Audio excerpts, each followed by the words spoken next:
Samus and the Tonight Show Band. Tonight, Jay welcomes from Seinfeld, Julia Louis-Dreyfus. And the music of Bill Collins. I'm Ed Hall, and now, Jay.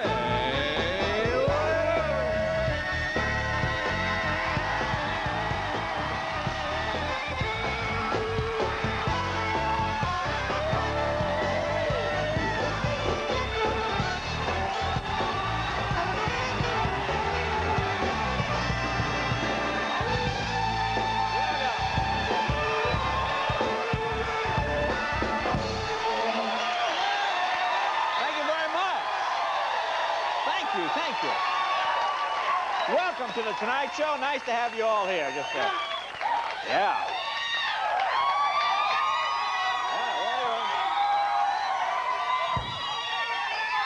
It's that day after the election high. I know how that is. You know, it's unbelievable. Do you realize it was 1 year ago today we elected Bill Clinton President of the United States? You know, I was so busy enjoying my big tax cut, I didn't even realize it. You know, I went, hey, I can't believe the guys. You know, when you think about it, remember a year ago we had no economic plan, we had no health care plan, we had no real foreign policy, Congress was in gridlock. What a difference a year can make. It's amazing. Boy, it's like a breath of fresh air. It's, oh, gosh. Big sweep yesterday. I guess Republicans won, what, mayor of New York, they won governor of New Jersey, they won governor of Virginia. You know, when Bill Clinton said that he was going to be a different kind of Democrat, I had no idea he'd be the only one left. Oh, my God. Oh, my God. Boy. And our old buddy, what would we do for jokes without him, Bob Packwood? Yeah. Guess you know, he lost his big battle to keep his diaries private. He says he still doesn't want to release them. Packwood said his diaries are so personal, he never even let his wife read them. Duh. The fact that he still has a wife is proof she never read them, isn't it? Duh. That's some big revelation? Huh? I mean, really, did anybody think? You know, did anybody think he was going to let his wife read them? Honey, read it. Yeah. Did you get to the part where I cornered the secretary, grabbed her at the Xerox machine? Did you get that? Oh, it's good. It's good. You'll enjoy that. Oh, it's a good piece. Yeah. And boy, he worked hard with his attorneys trying to convince the other senators not to look at these diaries. You know, if he didn't want the senators to look at the diaries, all he should have done is print ethics manual at the top. Nobody would have even opened them. Nobody would care. Wouldn't get near the thing. Yeah. But the fight continues. He is determined to carry this thing through. He said today, nobody wants to go to court, least of all him. You know, court would be a pretty good place if Packwood. If he spent more time keeping his left hand on the Bible and his right hand in the air, none of this would have happened, actually. But enough about that. Enough about that. Yeah. And Hillary Clinton still continues her campaign for health care reform. She's really hitting this thing hard, traveling around the country. And some people say Hillary is, you know, kind of going too far, attacking some of those people who sell insurance. See today, see what happened today? She slugged Art Linkletter. Just decked him, you know. Yeah, knocked him right into that Craftmatic adjustable bed. Yeah, it's terrible. And our old buddy, Ronald Reagan. Ooh, yes. Ronald Reagan. Well, he issued a statement today saying that he supports the North American Free Trade Agreement. That shouldn't be surprising. Anybody who trade with Iran and the Contras should be willing to trade with Canada and Mexico, don't you think? Sure. Sure, no problem there. Why not? Trade with everybody. Sure, here you go. La, la, la, la, la, la. Trade with everybody. And here's the kind of stuff, you know, the rest of the world plays us for suckers. This is unbelievable. You see this? In New York, the Russians owe us $4 million for parking tickets. Well, it's in Washington, actually. It's the embassy. They park, you know, they get these tickets, $4 million. And when the embassy was asked about this, the Russians said, tickets? What tickets? We don't know about tickets. That's what they said, yeah. Yeah, we should say foreign aid. Gee, what foreign aid? Huh? $2.5 billion. Oh, the check is in the mail. Gee, we sent that check a week ago. Sure. You know what Russia actually said about the tickets? This is what they said. I love this attitude. They said, they'll pay us when they can get around to it. And when they can get around to it, they still have a president who died 70 years ago. They haven't buried him yet. When are we going to get our dough, huh? Now Lennon's sitting there on some rollaway bed somewhere. La, la, la, la. And President Clinton has given permission to 2 states. I guess it's Wisconsin and Georgia. They're going to try, do you know about this? They're going to try this huge welfare experiment. It's a new experiment where they give people on welfare 2 years to get their acts together, or that's it, they stop sending them checks. You know something? Now, well, now. You know, they should try this in New York City. No, no, no. Look, I know it sounds cruel, but it's the only way the Mets are ever going to improve. Okay, it's the only way it's going to happen. It's the only way. It is the only way. Look, even though you're a Mets fan, look, you have to put your hand to your mouth because you're smirking. It's sad. Because you're laughing. You do this? No, I wasn't laughing. You were laughing. I was smirking. There's a difference. I was smirking. Smirking means I'd like to laugh. When are you going to leave my team alone? No, no. This is the only way to get them to improve. It's the only. Okay, fine. I'm just trying to help you. Yeah. Thank you. And speaking of New York, plans are underway for a remake of my favorite movie, Miracle on 34th Street. I love that movie. Oh, I love that movie. And this one, the miracle is that Macy's is still open. Yeah, that's a miracle. Yeah. It's a fright. Oh, the wonder. Yeah. And McDonald's. Hey, you see this? McDonald's is, you know, what do we have them? Every 50 feet in America now, McDonald's? You know? Now they're opening up what they call mini McDonald restaurants in gas stations around the country. Is that a good idea? Picture trying to order fast food from an auto mechanic. I can get you fries for your Happy Meal, but I don't have them in stock. It's going to be a couple of days. Why don't you wait in the waiting room and have a cup of coffee in there. And finally, anybody know what week this is? What stupid holiday. No, not Sweeps Week, but very good, very good. Sweeps. I love the audiences are so sophisticated. Sweeps. Oh, what are the breakdowns? No, this is National Impotence Week. Did you know that? I'm not making that up. Which, of course, is followed by, hey, I can't understand this. This never happened to me before week, which comes next week, right after. Yes, yes. Well, yeah, I can't understand. That never happened to me before. We got a good show tonight, ladies and gentlemen, from the hit show Seinfeld. Our good friend Julia Louis-Dreyfus is here. Julia Louis-Dreyfus.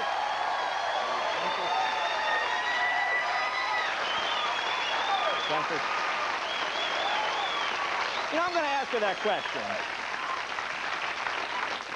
I'm going to ask her that when she gets out here. We were talking about. See how many no, she's going to hate me for this because people will do it now. But when she was in school, do you think people called her Julia Louis-Doofus? You know, you think kids went, hey, Doofus? How many say yes? How many say no? All right, well, we'll get the answer to the Doofus question in a minute. And, of course, a very talented gentleman, a good friend, fine musician, all-around rock contour, English guy, everything. Phil Collins. Phil Collins is here.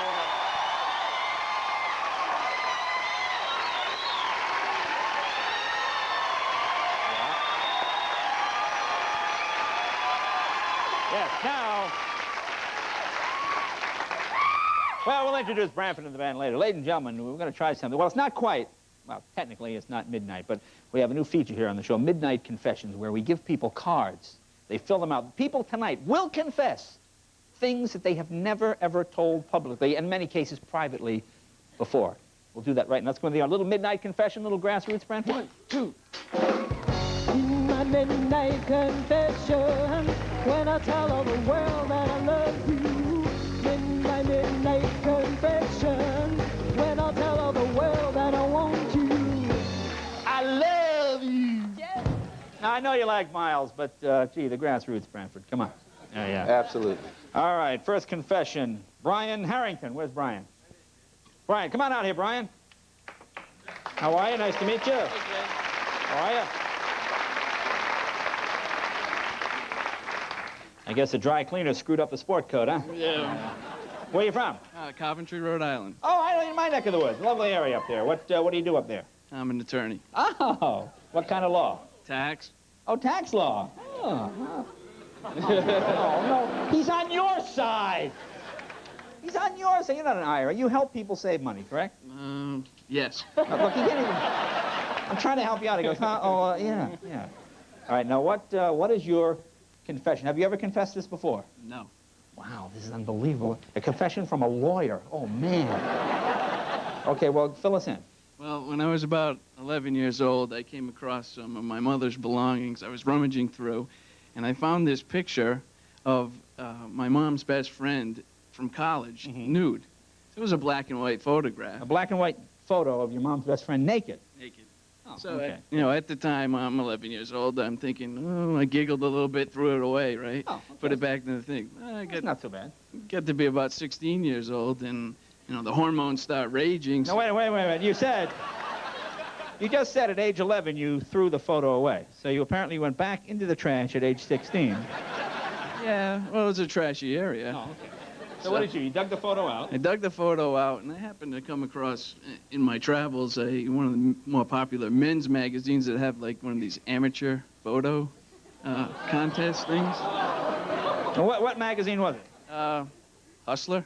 Hustler. You just happened to come across it. Was the magazine between your mattress and the box spring by any chance? Might have been my dad's. Might be, yeah. All right, so you have this nude picture of your mom's friend. Now, this isn't what I think. All right, go ahead.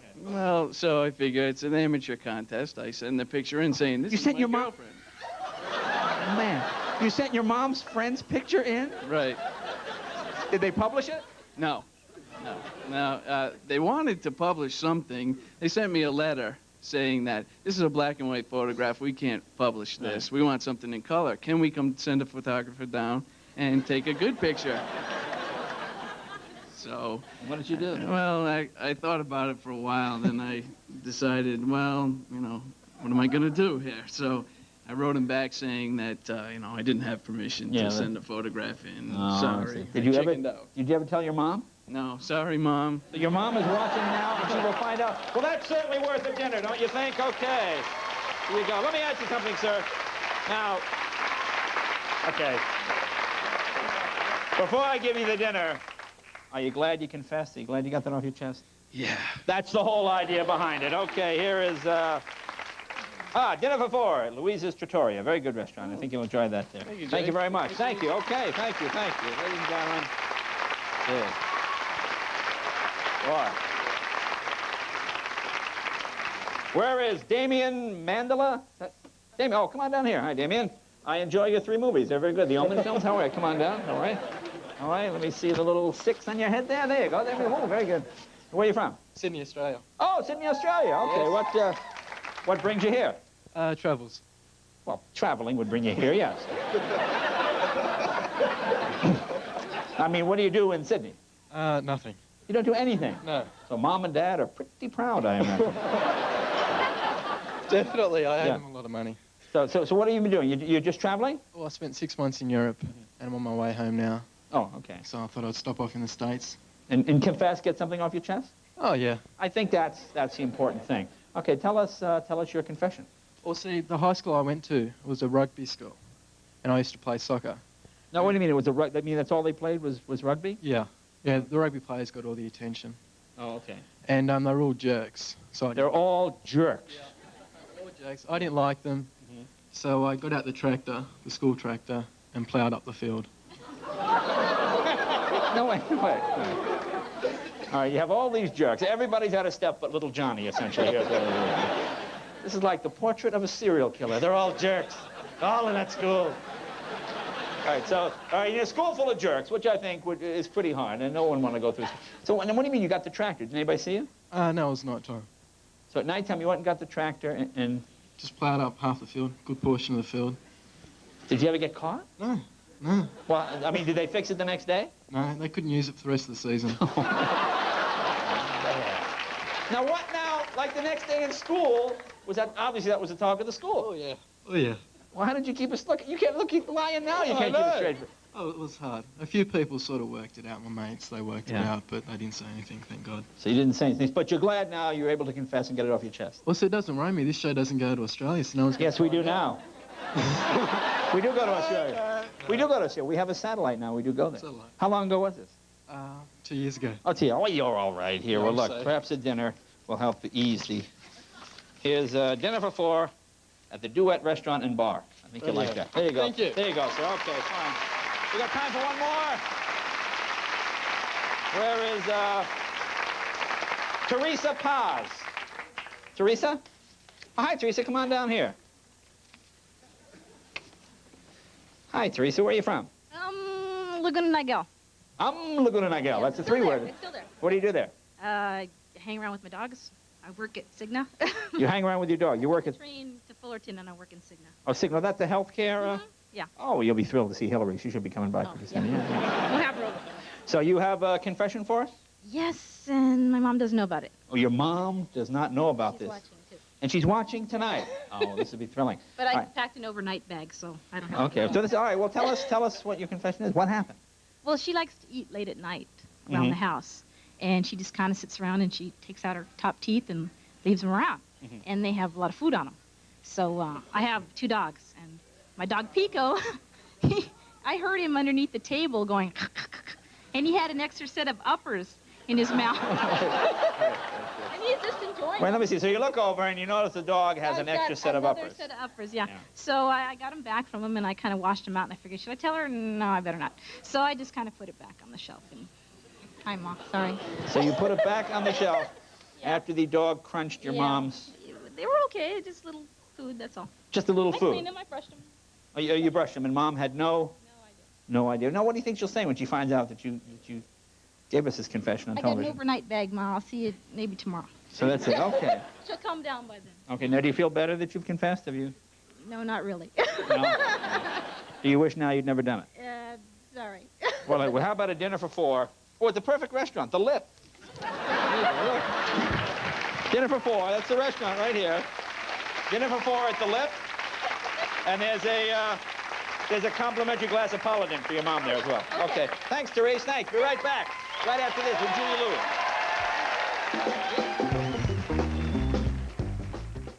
They're juggling 2 careers, raising 2 kids. Julie, get back here!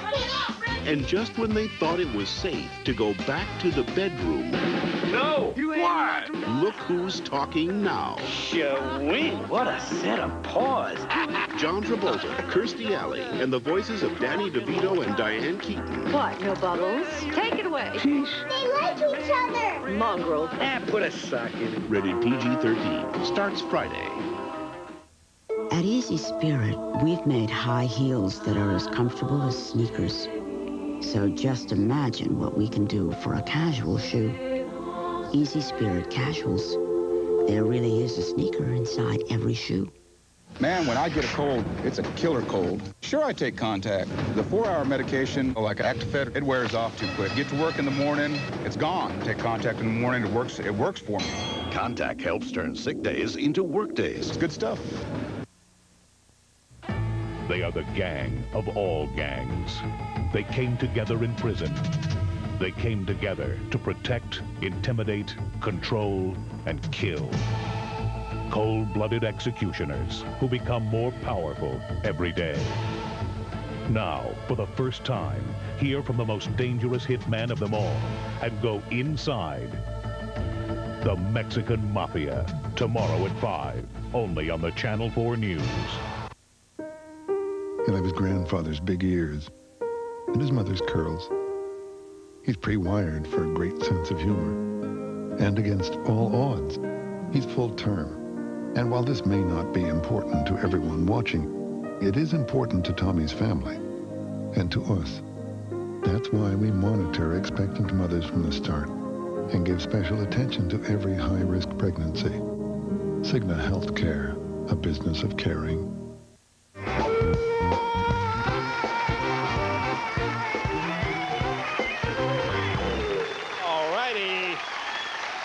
Branford. Sure. Oh, Vicky, we have a special guest sitting in tonight, Vic. Uh-oh. Come on, Jelani. Oh, introduce him. Jelani's having his TV debut. Jelani Moore, my nephew. We'll catch him smiling later. My first guest is an actress and comic who co-stars in the hit series Seinfeld, which airs on NBC Thursday nights at 9 o'clock. Please welcome Julia Louis Dreyfus.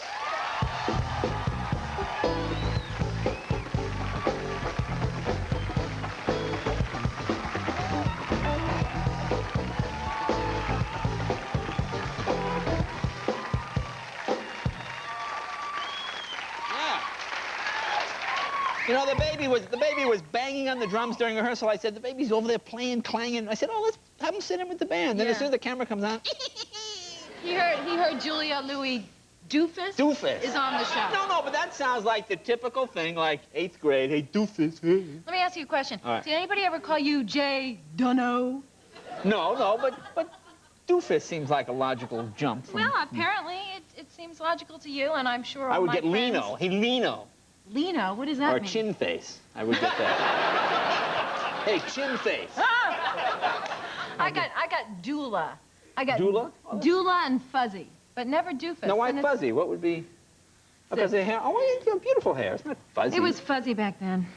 Oh, so now it's not. All right. Yeah, now it's But you making me money. But Oh yeah, you look great. I see you doing those things with the hair, with the shampoo. And, Yeah, no shampoo. No, that's right.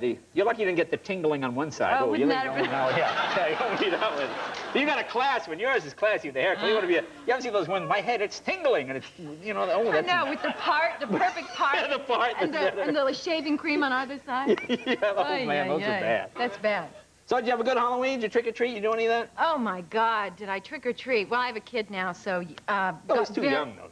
We went out anyway. Oh, really? But yeah, we got very much into trick-or-treating this year, and it's amazing, you know, because Halloween is a very big deal to kids. I mean, oh, yeah, it's huge. But I mean, do you remember when you were little? The object of the day was get as much candy as you possibly could. It was as if your life depended on it. We've got this house, this house, this house, and this amount of time we got to run, and get candy. Yeah. But nowadays, these kids come to the door, and they don't say trick-or-treat. Half of them don't say trick-or-treat. They just look at me and they just go. Yeah. They want candy. Yeah. I had this one kid, and I'm not giving him anything until I get a trick-or-treat, and then they're not getting anything. You gotta say it, yeah. I had this one kid come to the door, and he was by himself. He was probably about 7, and he was dressed, sort of blood on him, and torn up clothes and hair going every which way. And I look at him, and he's standing there, and I said, so what are you? And he looks at me, and he goes, monster, goblin, whatever. Oh, man. Oh, boy. I guess he was depressed. He wasn't out with his friends or something. I don't know. He didn't like his costume. He was really unhappy. Beverly Hills, it's great because I actually saw this. I'm not making this up. A kid in the back and either the maid or chauffeur or somebody trick-or-treating at the house. Well, the kid puts the window down and the guy comes in. Well, they don't want to send the kid to the house. So the kid and the chauffeur goes and points, and the kid sticks his goblin face through the window. Isn't that unbelievable? Isn't that unbelievable? And he gets candy this way? I guess he gets candy. What's he care? He can buy all the candy I was going to say, drive the limo to the nearest drugstore and pick up some. Did you ever? I spent $60 on candy, which I thought was like ridiculous. You know, all these little stupid Kit Kats and for Halloween. Mean for Halloween? And you realize after an hour, you're empty. And then you have that thing where you're like a criminal. You have to turn off all the lights and hide. Because, you know, kids come. You know, I turn off all the outside lights, and I'm just hiding. And you see kids, my wife and I going, shh, bing bong, hey, there's nobody here, come on, let's leave. And they're gone. And then we just had to hide. We had to go upstairs with the little TV and sit there because I didn't... No, I was out of can. What do? You can't not give them something. I'm not going to give them antiques. You can give them pennies. I didn't have any. I was out of everything. Candy, chocolates, pennies. Nothing? You could give them change. You know what I did once? You know what I did when I gave... Raisins. I gave ziti that was uncooked in the box. I just put it... You did. They did because the kids thought it was candy. I just going like this, dumping ziti in it. I mean, what are you doing? You're out of candy. You are out of candy, and the kids are like that kid. They start crying. They get out of candy. Oh, it's bad. What? We'll take, all right, more with Julie. We'll be right back right after this. Find out some more stuff.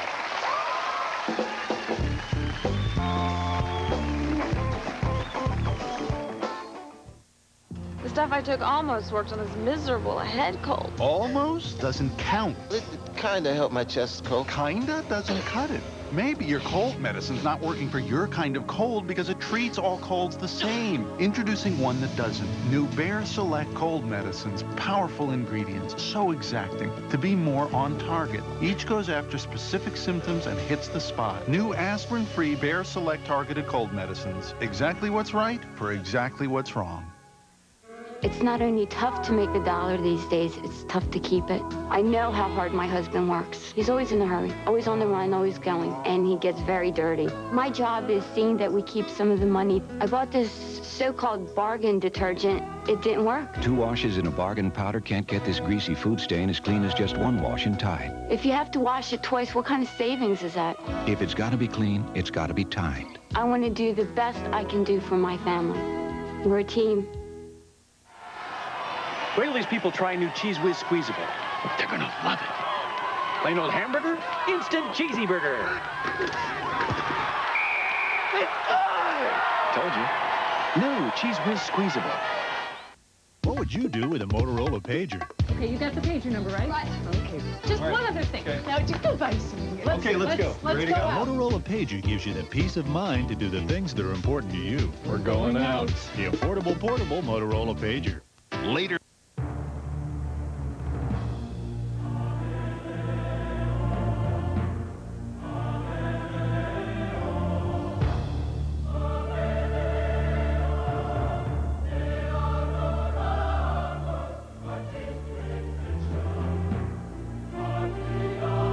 Introducing the MGM Grand Hotel, Casino, and Theme Park, the Lion of Las Vegas. Try to tame it.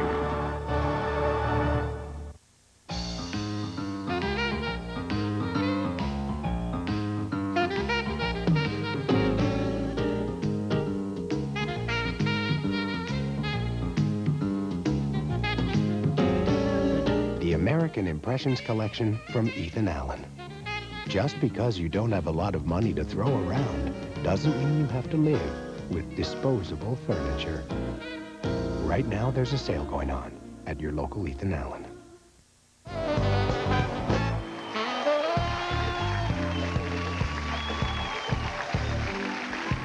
Welcome back, talking with Julia Louis-Dreyfus. How about Seinfeld gave out those little cereal packets?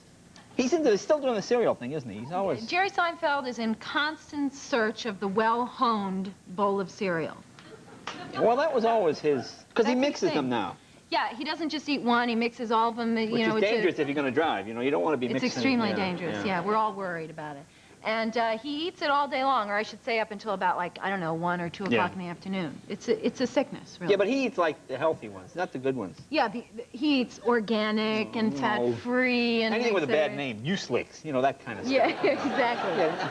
I like the ones with crunchy in the title. That's right. Yeah. Are you the same? Do you like the Mueslicky ones, or do you like the No, I crunchy? like the politically incorrect ones, like, you know, Captain Crunch and... Captain Crunch. But you know what I have? Cocoa Krispies, because you get your cereal, and then what do you get? Well, that's right, yeah. I have a very rare box right before they changed of sugar Frosted Flakes. They wimped out. Now they just say Frosted Flakes. When did they make that change up? Oh, they made it years ago, but it sat in my refrigerator for so long. I mean, in my cupboard for so long. Yeah. And I was in the market, and, you know, they took the word sugar, because you used to say sugar with sprinkling sugar. It looked like, you know, tons of sugar, you know, coming out of the thing. But now they just call it Frosted. I know. So I have this rare sugar. Have you taken the cereal out of it, or you just have the box? Because you might want to get rid of the cereal. No, the cereal's still in it. It's sealed. This way, it's classic now. Uh-huh. Because I would get, you remember as a kid, I would get sugar Frosted Flakes and then put sugar on the sugar Frosted Flakes. I see. Did you ever do that? Just by the spoonful? No, that I did not do. Huh? I did not do. Yeah. Do you like? Well, you like the sugary ones, Captain Crunch. Yes, I did. Captain Crunch is a good sugared cereal. Yeah, like Dentist Nightmare. I know it. Yeah. But you know, to hell with them. We like it. So what is it you brought there? Well, actually, I brought you a little present. We recently we did a show about a puffy shirt. Oh, I saw that one. That was very funny. Yeah, and is that the shirt? Yeah, this is a puffy shirt that was actually on the show. Oh man! Isn't it pretty? Very nice. Love anyway, it. this is a gift for you. Oh, thanks. And the reason I brought it is because... Now, this looks like something they would wear on Murder, She Wrote. Looks like something Angela Lansbury would wear when she walks around that goofy town. What is it? I don't know. I don't know. What is that town? Cabot Cove. Oh, yeah, sure. This looks like a there's been a murder. Oh, there's been a murder. A murder over here. We've got an hour to solve it. An hour to solve it. Someone's been killed. Now listen, let me just tell you something. This shirt, the whole, for those of you who didn't happen to see the show, the whole premise of this show was this shirt was so stupid looking, and poor Jerry had to wear it on the Today Show with Bryant Gumbel, right? And everybody made he just made a fool of himself. So, cut to a catalog comes in the mail, okay? Which camera am I showing this to you? Okay? Look right here. Oh, man, look at that guy. Okay? It's called The Ultimate Poet Shirt. Edwardian gent, tortured genius poet, or rock and roll decadent, the romantically ruffled shirt is the hottest new arrival on the world fashion scene. It's adventure. Listen to this. Its adventurous styling is sure to cause plenty of dangerous liaisons you can passionately record in your diary. Senator Packwood. Look at this shirt. Look at that. Hey, Bradford, I could see you in that. Oh, yeah. Get a shot of that shirt again there. Take a look. Oh, no, Jay. I think it's you, man. No, look at the guy. No. Right on, brother. Man. Right on. Somehow I don't think that's what he's saying, Jay. Oh, man. Yeah. Nice shirt to wear in the hood. Don't you think that's nice? Let me tell you.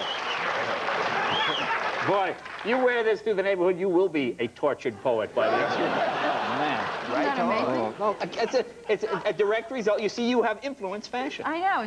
It's extraordinary. Now, what do we have here? Have a clip of the show? Oh, yes, we have a clip. Okay, this is tomorrow night's show, and this is... Can I set it up? Do whatever you want. I'll set it up. You're a big star. This is how... Yeah, that's right. I'm a big star. Listen to this. This is what happens. Oh, those are little light things. Huh? Those are like little lanterns or something. Yeah. Could you hang on just a second? Oh, they're very pretty, though. Thank you very much. Oh, go ahead. Thanks a lot. Okay. So Kramer did what? So Kramer has invested in a non-fat yogurt store, which Jerry and I are frequenting because the yogurt is so good. Okay? This is what happens. Let's take a look. Tomorrow night's Seinfeld. Oh my God! I've gained 7 pounds. I've gained 8. I told you. I put on a couple, but 7 pounds. How did I gain 7 pounds? How did I gain 8? I don't get it. I've been doing the same exercises. I haven't been eating anything different. Me either. Wait a second. Maybe it's that yogurt. No. That's 100% non-fat. Well, how else could this have happened? Well, maybe it's the Oreos. So I don't eat Oreos. You don't eat Oreos? The way you break them open, you're practically having sex with them. What about me? You're getting old. Maybe your yogurt isn't so non-fat. Oh, guess again, Tubby. Jerry, there's got to be a way we can find that out. There must be some kind of lab that would do that kind of thing. I got it. I'll call the Food and Drug Administration.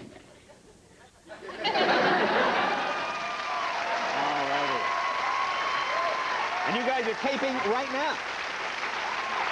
Yeah. You got to tape. So I know you got to run over because I know you're right in the middle of a scene and they are stalling it, so you can come over They're and holding, so I can come over and talk to you and all you well, lovely thanks. people. And thanks for the shirt. You're welcome. Oh, yeah. See you later, Dreyfus.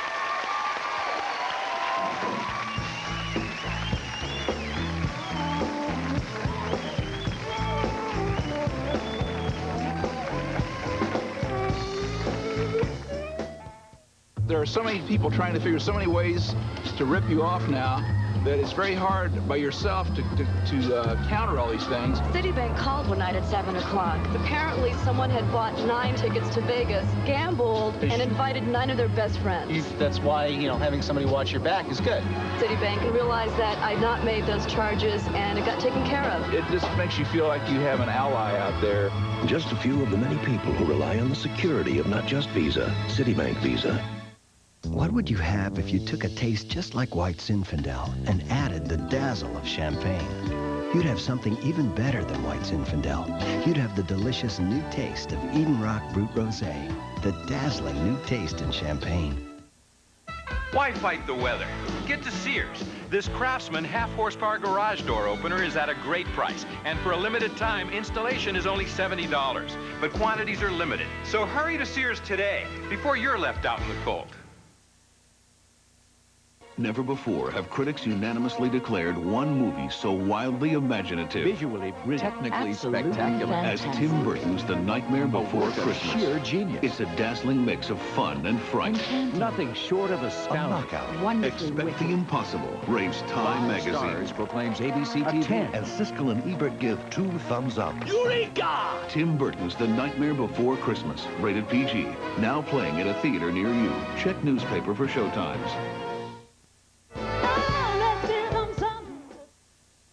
Tonight on Conan Show, Jamiroquai, Sarah Silverman, and the Gong Show's Chuck Barris. You can't do that on television. Oh, yeah? Good Watch. tonight.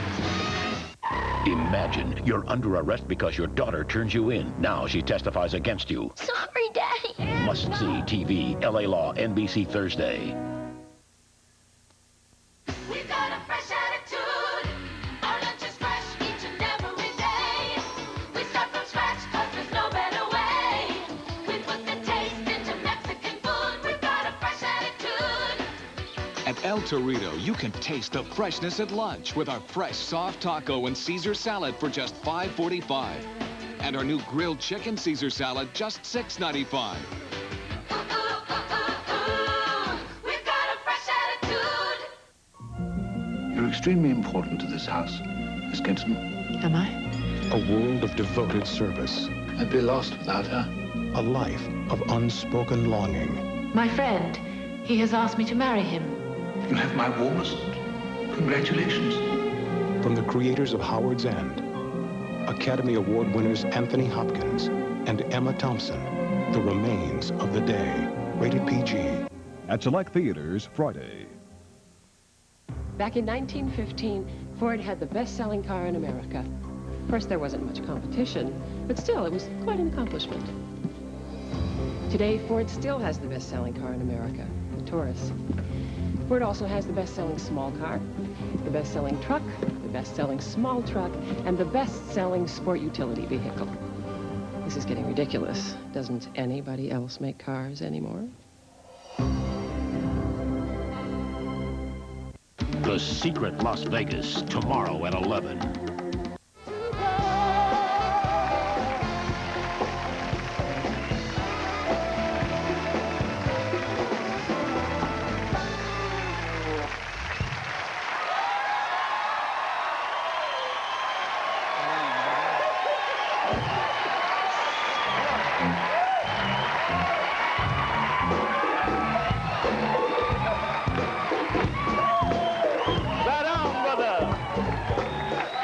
Much. You know, this is the real me. Yeah. Now this is a sure. I feel like Link on Mod Squad. Anyway, ladies and gentlemen, I want to show you something now. You know, actually, this would be a good introduction to this, speaking of clothes. If you walk around Hollywood Boulevard, around Westwood, they have these used clothing stores that sell used clothes of the stars. You go in there, you can buy clothes that allegedly belong to famous people. Some of the stuff is pretty expensive, but the money does go to charity. Well, we went to a store to see if it was actually true. Take a look. You know, a lot of tourists come from all over the country. They come to Los Angeles, they come to Hollywood. They see stores like this that sell clothing reported to have been worn by major Hollywood figures. Yeah. But has it been? Let's find out. This is Richard Simmons. Oh, yeah. God bless him. These are Richard Simmons' pants? That's right. His jeans. It's another Richard Simmons. Apparently you've been sweating to the oldies, I guess. I think so. So again, if we were to take this to Richard Simmons' home, he would testify these were, in fact, his trousers and shirt. Oh, I'm sure he would. You're sure? Yeah. We're here at the home of Richard Simmons. Do these clothes really belong to him, or are we about to blow the lid off one of the biggest scams in Hollywood? Let's find out. It's Jay Leno from The Tonight Show. Hi. Hi, Richard. How are you? Can you step outside, please? Out here? Please step outside, please. Do these garments look familiar to you? Yes. This one does look familiar. It does. Could you try them on? Right here? Up. And one leg at a time, I put my trousers on. Here you are. Here we go. And you want me to put this on, too? On as well. Golly. How much did those pants cost? Do you remember? These pants? Right. What's the label? Well, rather than read the label, perhaps you can just tell me. Well, I don't know, like, approximately. Do you know what they're charging for them at the store? How much? Well, they were 50. They were marked down to 25. You were in the half-price section. These are my jeans, and this is my shirt, and I, We've got a confirmation. Richard, that's all we need. Thank you very much. And there's your cheeseburger. Thank you, and I gave them for charity and everything. No flowers? Right. Thank you. There are no gifts or anything? Thank you. Next Star Wars in Santa Monica. We're right back with Phil Collins right after this.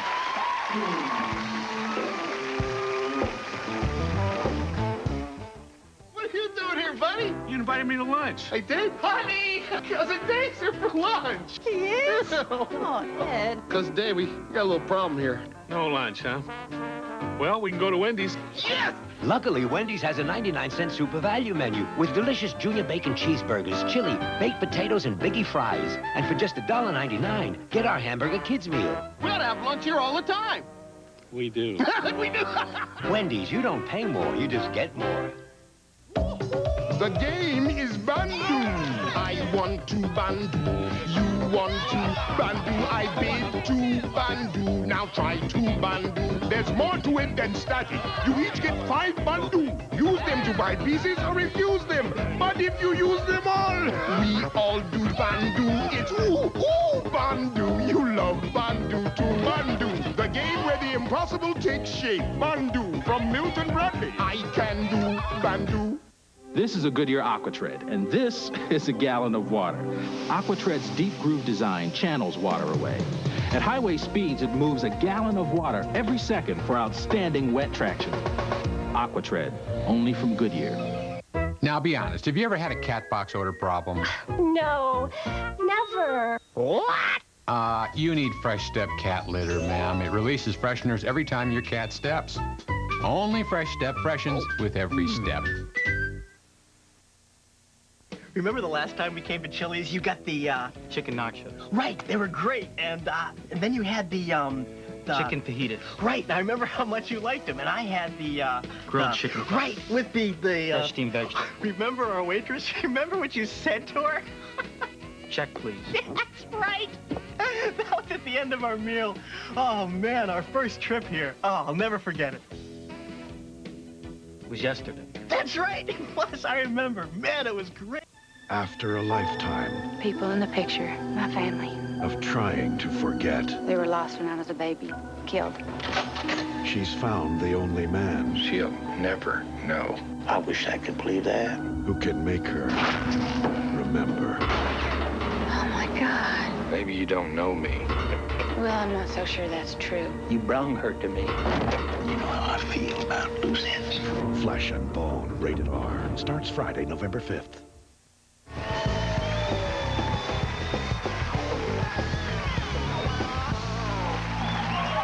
If ever I should leave you, it would not be in some... Ladies and gentlemen, we are thrilled to have my next guest with us tonight. He is a 7-time Grammy winner and one of the most respected musicians and producers in pop music. Tonight, he's performing both sides of the story from his new CD, Both Sides.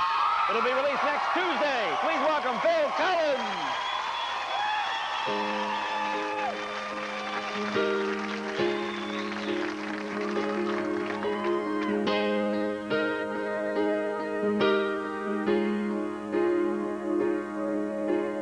Find yourself in the gutter in a lonely part of town, where death waits in the darkness with a weapon to cut some stranger down.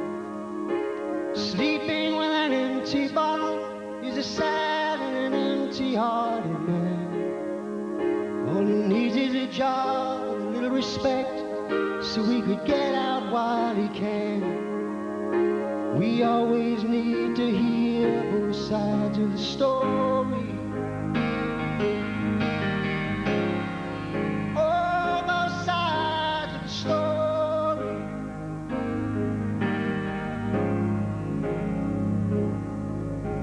The neighborhood peace is shattered. It's the middle of the night. Young faces hide in the shadows while they watch their mother and father fight. He says she's been unfaithful. She says her love for him is gone. And the brother he shrugs to his sister and says, looks like it's just us from now on. We always need to hear both sides of the story. And the lights are all on, the world is watching now. People looking for truth, we must not fail them now, be sure. Before we close our eyes and walk away from here,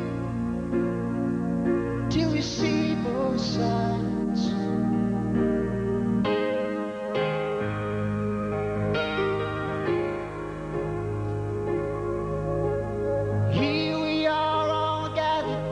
what seems to be the center of the storm. Neighbors once friendly now stand each side of the line that has been drawn. They've been fighting here for years, but now there's killing on the streets.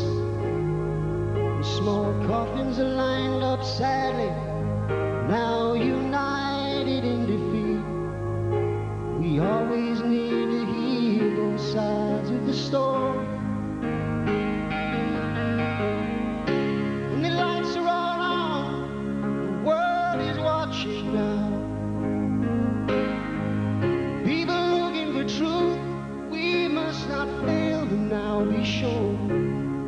Before we close our eyes and walk away from here to hear both sides. Oh.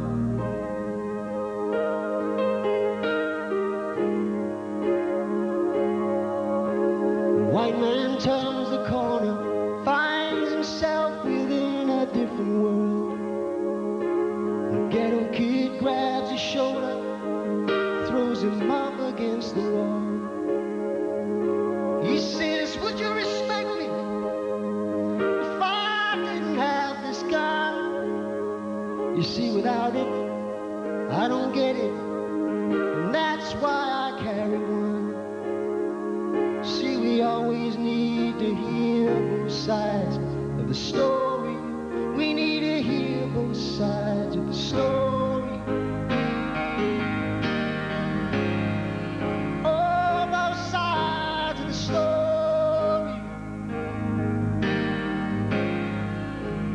Both sides of the story. Both sides of the story.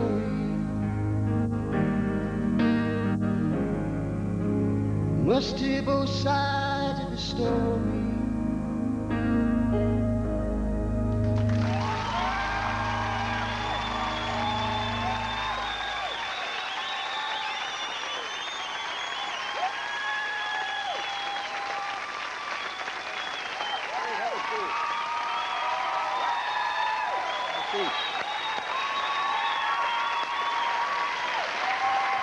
Take a little break and we'll talk when we come back. More with Phil right after this.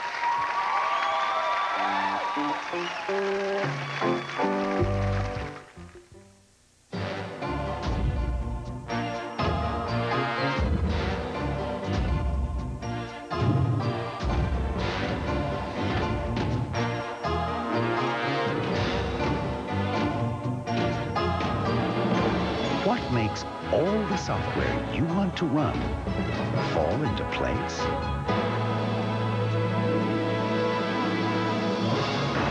Intel, the computer inside. I'm too sexy for my shirt. Too sexy for my shirt. So sexy it hurts. Ultimate 2 Lip Sexy. Lips stay sexy all day. I'm too sexy for my hat. Too sexy for my hat. What you think about that? Lip Sexy from Ultimate 2. It's on America's most wanted lips. And now, extra sexy is your gift with any $15 purchase from the Ultimate 2 counter at JCPenney. Oh, you know your NyQuil works.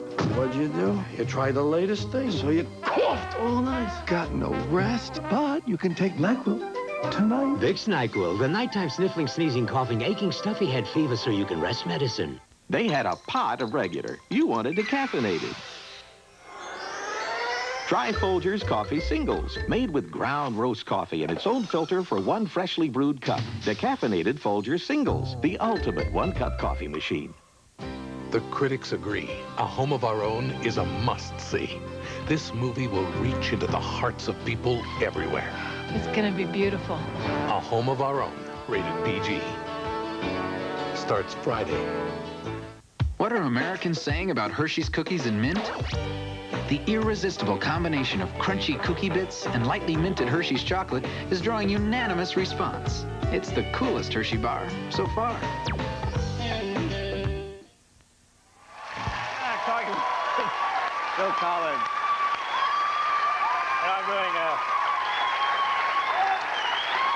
And I'm doing Tom Jones in dinner theater, and I've got to run it. But Now we know what happened to Elvis. you must have worn a few of these in the early days with the first band. Not on your Nelly. No, not on my Nelly. Not on your Nelly, no. Well, not on my Nelly, anyway. Now I see you doing more and more. You had a part in the HBO thing the band played on? Band played on, yes. A very important story. Yeah, terrific. I know you did Buster. You're doing more of the acting thing? I'm trying to, yeah. It's sort of an educational type process, you know, sort of getting it out there and telling people that you want to do it. Yeah. The writers, the directors, the producers, but we're getting there, yeah. Well, I saw you in Buster, and of course, very impressive nude scene, ladies and gentlemen. Now, how was that? How was that doing the nude scene? Was that rather odd? Did you feel? Oh, well, I wasn't really ready for it, you see. The script, when I got it, my wife read it first, actually, Jill read it, and she said, what was this? Gets out of bed obviously naked. What does this mean? So I said, you know, we had to do this scene that I actually had to get out of bed after having spent a passionate night before I get arrested with my wife in the film Julie Walters. Right. So I said, I'm not going to do this nude. I can't do this. This is my first film. You know, this looks erotic on the screen, but there's 50 people watching you, you know. And if you've got your back to the camera, your back to the actress, you know, you've got your front to the rest of them, you know. Yeah. Very embarrassing. Yeah. Maybe you use one of those fisheye lenses or something. You'd have to, yeah. And it wasn't really a... No, but what do? The part calls for it. The part demands realism. So what I did, I actually took a pair of swimming trunks in. You know? Swimming trunks? Swimming trunks. Oh, yeah. Most guys spend a night with a woman in swimming trunks. And they were blue, and so the photographer said, you can't wear them. I said, I'm wearing these, okay? He said, no, you can't wear them, they'll flare. You have to wear something else. So he gave me a pair of white underpants, which I tried on. And then, still flaring. Dye them in tea. So they took these white pants away, dyed them in tea. In tea? Well, because it was then flesh colour, you see? Flesh colour, yeah. And then they still started, they could still see it, so they put a pair of women's tights. Cut off women's tights with the seam going all the way around, you know? Now, I'd never worn women's tights before. Really? All this, but... And you're English. Actually, really, this with tights would look nice. This would look nice, really? Now, I would think I would rather be naked than dyed underpants and pantyhose, really. Well, I mean... when I get out of bed and she laughs, you know, she was laughing, not because in the script, but she was laughing because I looked stupid. And what were we supposed to... And you were supposed to... It was supposed to look naked with these? Well, yeah, because it was just kind of, you know, in the dark, it kind of was going to blend in with the flesh, you know. But in fact, there was this little black seam up my bum, you know. Oh, I see. Very romantic. So that's what you wound up doing?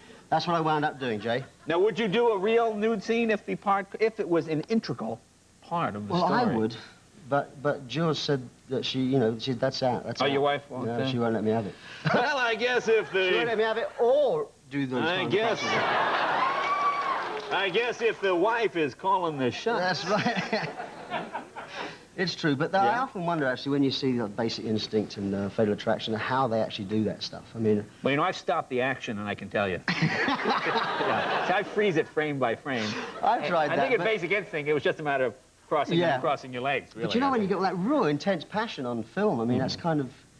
And they're not wearing tights, you know? Yeah. Definitely not. I know what it's like, and they're not wearing tights, believe me. That must be very painful, doing a nude scene in tights. Yes. Well, let me ask you about... Let me ask you about the CD now. Did you really record this at your home? Is that true? Did I really record this in tights? No. Again, what you do in your private life. No, I recorded that at home, yeah. I did it all. I played everything myself. I produced it myself. You have a whole studio at your house, and you just... I've got a little 12-track.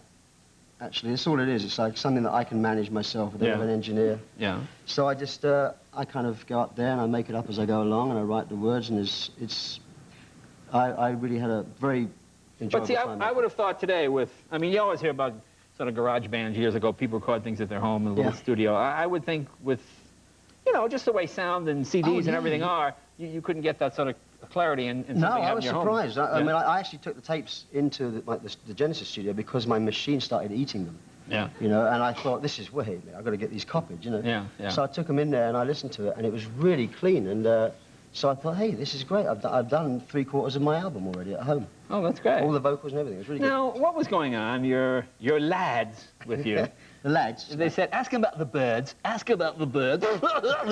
I didn't know if they meant real birds or that's slang for... What was that? So this is Australian, right? No. What were they saying? Something about birds? Oh, no, we've got a big plot of land in England, and we put a lake in. A lake? A lake, yeah. Well, we had this big field and we didn't know what to do with it, so we thought, we'll put a lake in. We'll dig a big hole, put a liner in, and we'll get all the local wildlife, you know? Right. Attract all the ducks and everything. And but what happened was the geese come, and then the swans come. And the swans look very nice. Very pretty birds. Very pretty birds, but they're like little horses. You know, well, they go to the toilet everywhere. I mean, it's like they're having little... No, this is... I know it's gross, but these things look wonderful, but they actually go like a horse, you know? Really, like a horse? And we had to get rid of them. We had to get rid of them because they wouldn't let us go anywhere near the water, and it was not very sort of safe for Lily to go wandering around and all this sort of swan I see. poo.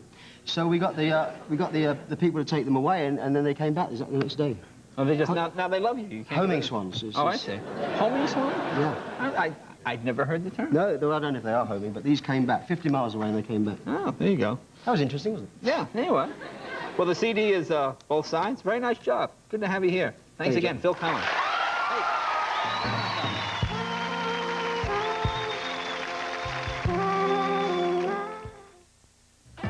They are the gang of all gangs. They came together in prison. They came together to protect, intimidate, control, and kill. Cold-blooded executioners who become more powerful every day. Now, for the first time, hear from the most dangerous hitman of them all and go inside the Mexican Mafia. Tomorrow at 5, only on the Channel 4 News. Most car owners praise the quality of their purchases. But only one car line has been ranked best overall in initial quality by J.D. Power and Associates. Lexus. So the question isn't whether you put your car on a pedestal, but how often. And the Lexus LS is thousands less than the leading European competition at your Southern California Lexus dealer. Ah, blueberry croissant, delicious. Kellogg's Nutri-Grain, naturally delicious. Yeah, real blueberry filling in there. Yeah, well, Kellogg's Nutri-Grain has real raisins, real almonds. But I'm loving my croissant. I'm loving my Nutri-Grain. Imagine a bowl of crisp almonds, plump raisins, crunchy flakes, and no preservatives. That's Kellogg's Nutri-Grain cereal. Delicious proof that natural tastes great. I bet you think I want to try your Nutri-Grain. Do you want me to get you a bowl? Could you? Kellogg's Nutri-Grain. Nature tastes great. Try some. People don't just care about being healthy. When they eat, it has to taste good. At Healthy Choice, I've been able to apply all of my years of training to make great tasting food that people feel good about eating. Like our chicken fettuccine. It's a classic. We use lean meat, high quality ingredients, because that's what you're going to taste. We don't have a lot of salt and fat to hide behind. Healthy Choice. The way we make it healthy makes it taste great. That's what makes it Healthy Choice.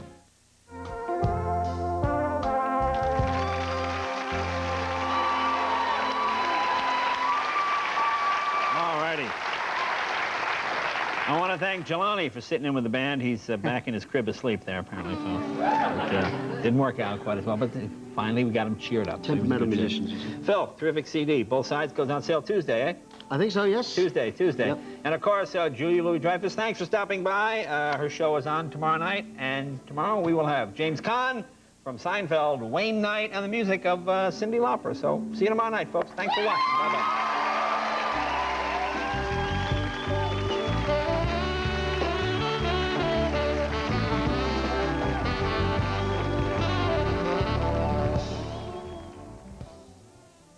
For one mother, finding her son's killer was a matter of justice.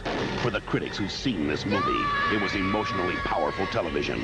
TV Guide calls it suspenseful and sensational. A fiery, first-rate performance raves Chicago's Sun-Times. You took my son's future. I want yours. Patty Duke, Alexandra Powers, A Matter of Justice.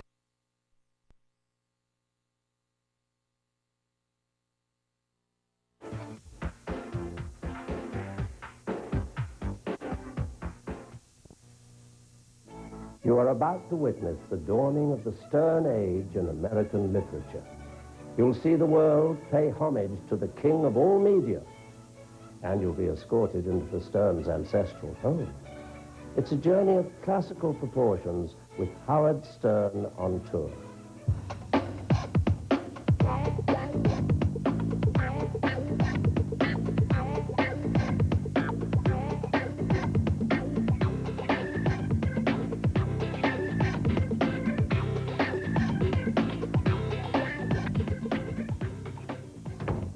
Hello, I'm Patrick McNee. Welcome to Howard Stern on Tour, E's 60-minute odyssey with the king of all media. When we first started planning this show, we looked on it as a documentary on how to market a book. But then something truly amazing happened. Howard Stern's Private Parts book tour became a story that transcended mere entertainment. The hero of this story is an intensely private man who has become a roaring literary lion.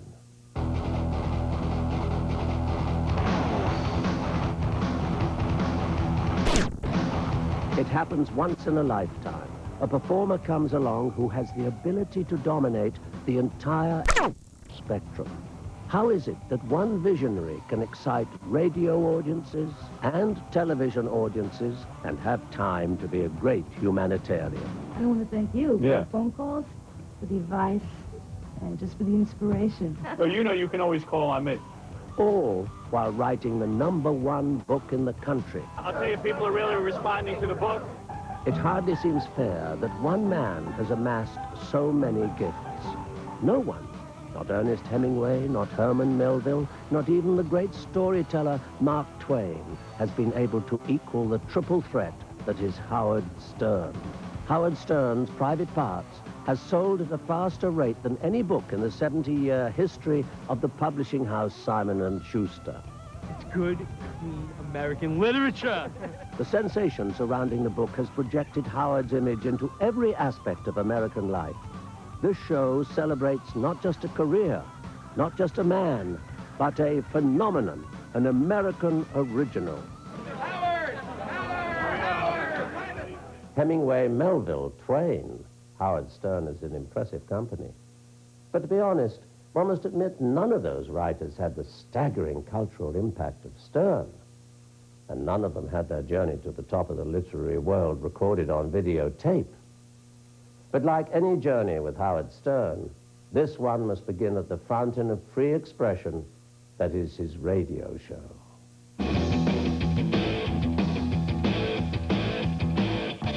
I get up at 5, about 4:45 in the morning. 10 to 5 in the morning, I get to his house. Anywhere between 5 and 5 after 5, he comes out. I take a shower the night before. I'm all set. I've packed my food up for the morning. You see, I'm constantly eating throughout the show. Then we race into the city because he's late. We talk for 5 minutes between his house and the expressway. When we get on the expressway, he meditates. I do transcendental meditation in the car for 20 minutes. See, a lot of people don't know that I meditate. We drive in, get to the city. I get on my little car phone, I call upstairs, somebody comes down to meet him. I get it to work at 5:30. I read some papers, I eat breakfast. 6 o'clock, I hit the air. We're back with the Howard. Damn right we're back. We're back, we're back. I was talking to David during the commercials about my book. Uh-huh. How difficult it was to write. I believe I've written the best book ever written. I swear to God. You know what they told me at Simon & Schuster? And they all hated me over at Simon & Schuster when I started. Yeah. That they actually loved the book.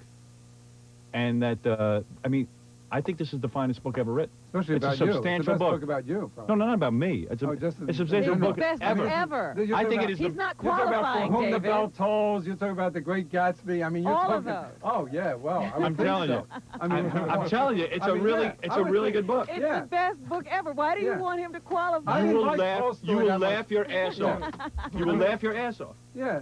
Dostoevsky wasn't that great when, you know, like people sit there and that go, hey, was you think boring. Dostoevsky was great? No, You should read Stern. The beauty of radio is that there are no cameras and people tend to forget that they're even doing any kind of broadcast. After a while, sometimes they forget they're on any kind of air and they lose themselves because we start talking so naturally. She's putting out a workout He tape? already has one else. 1 and 2 and get rid of the gobbler under your neck. You just get a guest in there and they forget what's going on. They forget there's an outside world. They forget the fact that anybody's listening in. I was on the canal, like Sea Goddess too, and sailing off of Italy, France, and all that this summer. Took a vacation. Right. So anyway, and so you go there with your girlfriend, and she parades around in her little bathing suits, and all the old guys are like passing out. Yeah, that's about it. Yeah. You know, the normal. Old guys like me. Yeah, pass David's out. used to that. Yeah. Yeah, I'm used to guys passing out. Right. So now. And she parades around in her little thong and all that kind well, of not the thong, but a bikini. I've had guests like we come out of a commercial. Happened to David Brenner today. We were in a commercial, and then he came out and he was talking to me like we were off the air. I said, David, we've been on the air for 5 minutes. You know, he didn't know. We'll be back right after these words. Oh.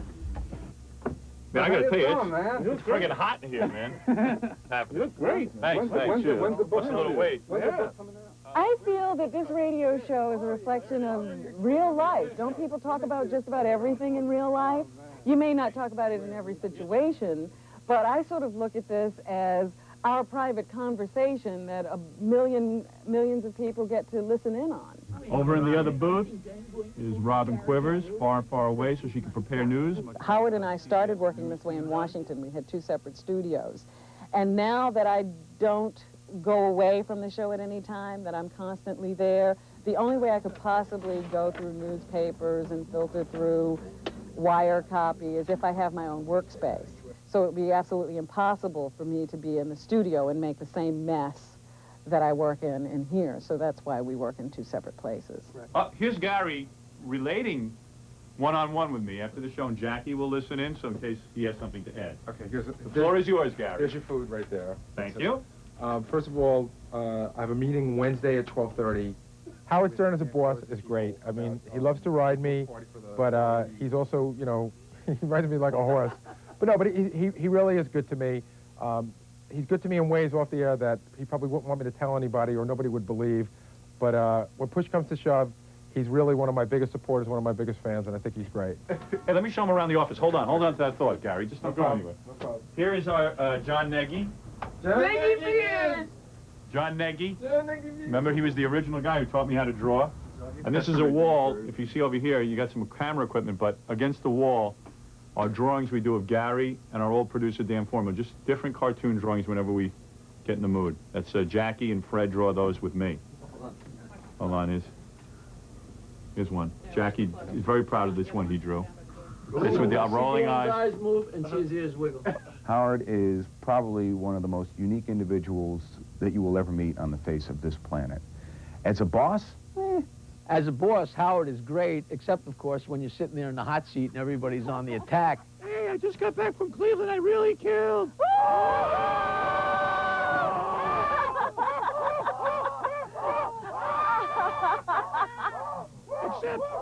Except, Roberto Santiago gave me a bad review.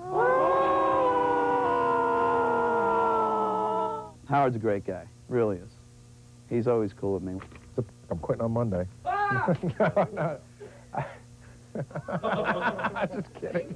End the show, we hug. Will you behave yourself? Big today. Well, Howard, another great week of shows. That's the whole concept behind the show. Buddy atmosphere, locker room talk, bunch of guys hanging out, having a good time, talking about whatever's on their minds. Very natural. Have a lot of fun with it. Talk like normal people. You don't have to have a big, dumb radio voice to do radio. Our most articulate literary giant strides like a colossus across the world of talk shows. And the #1 best-selling author shares his wisdom with chosen celebrities when E's exclusive behind-the-scenes journey with Howard Stern on tour continues. Well, can I have one? Can you have one? Yes. Do you have $23?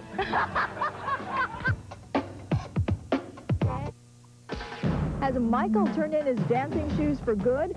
Today on E! News, a Week in Review, we'll give you the latest update. Also, is your favorite celebrity packing a piece? God knows I'll protect you. And are Beavis and Butthead to blame again? Fire! Fire! Fire! Also, can a supermodel be too buff? I loved how powerful it made me feel. This weekend on E! News, a Week in Review, the entertainment news and information authority.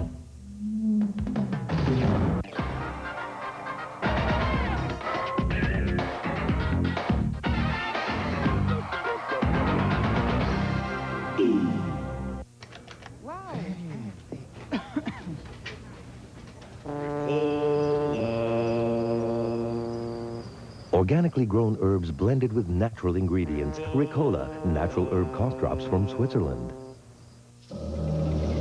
Explore your world. The faces of discovery are the faces of the world.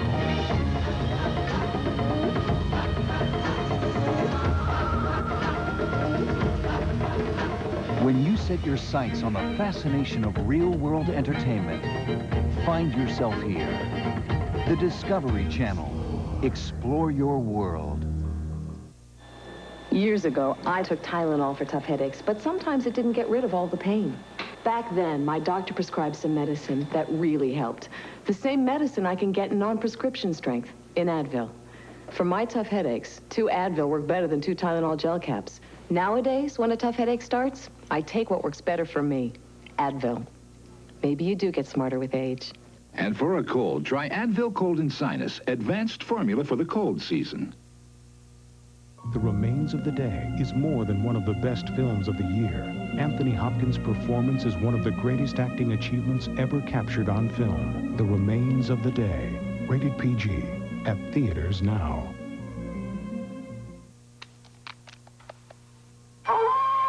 The RCA Home Theater with SRS gives you rich, powerful theater-like sound with no extra speakers or wires.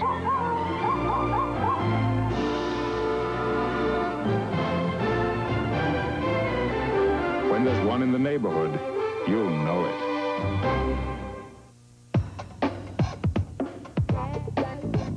Welcome back to Howard Stern on Tour. I'm Patrick McNee. Stern launched his quest to rule the world of media by conquering radio, but critics claimed television was beyond his grasp. Howard proved them wrong with his highly rated interview show here on E! The E! Show is often shot in New York, but when Howard flies to the West Coast to negotiate with movie studios, he conducts his interviews in E!'s LA headquarters. And he brings plenty of books with him.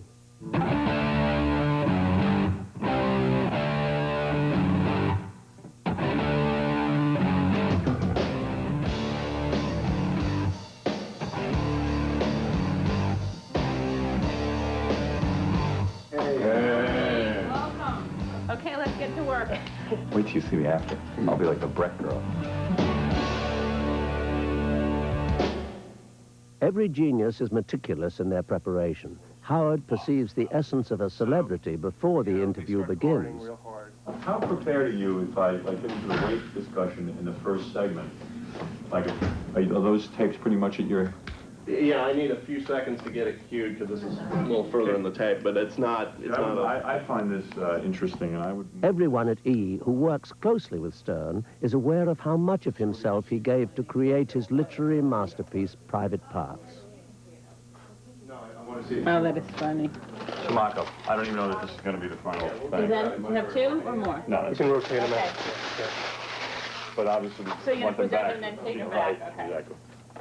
They'll probably want it autographed and to take it home. Look at that. Well, let's see. A Howard Stern interview is more than an interview, it is an event. Celebrities waiting to talk with Howard are always filled with great anticipation. Nice. It's an atmosphere, sort of a pagan. Gamba, the devil god, will make an appearance later. And then nude dancing women will sacrifice goats.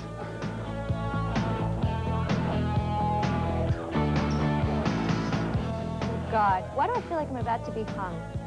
I don't want to miss a single moment.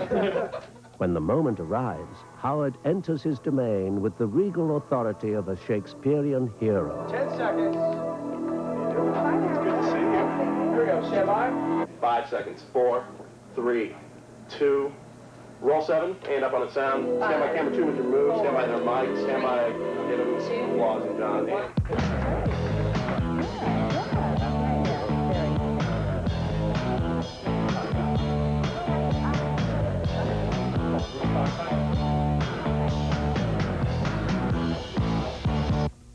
Excuse me. I apologize. Stand by 1. Take 1. Stand by 3. Take 3. Stand by 1. Take 1. You must be kidding. I am not kidding. This is the information I have. And you got a program and you don't know what the hell you're talking about? I know exactly what I'm talking about. So why did you want me on the show? Does anybody know who why did I want you on the show? Yes. I'm going to tell you, that's a good question. Howard selected Morg Helgenberger because she is a gifted actress. He felt she would help Howard illustrate another of his many talents, acting. It's going to be great. Howard Stern acts. Okay, so you just... They chose a scene Howard could really sink his teeth into. Screen test, Dracula love scene, take one.